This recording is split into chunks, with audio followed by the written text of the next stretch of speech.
ঘুমপাড়ানি মাসি পিসি মোদের বাড়ি এসো, খাট নেই পালং নেই চোখ পেতে বসো, বাটা ভরা পান রেখেছি গাল ভরে খেও, খোকার চোখে ঘুম নেই ঘুম দিয়ে যেও।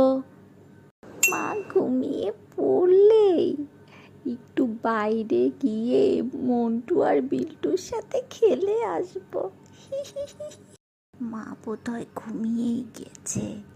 যাই যাই, একটু আস্তে করে উঠে যাই বাবা। এই কিরে, কোথায় যাচ্ছিস তুই? আয় আয় বলছি। একটু মুতু করতে যাচ্ছিলাম মা, যাই। ঠিক আছে যা, 2 মিনিটে চলে আসবি কিন্তু। আচ্ছা মা। দূর, ভাল লাগে না।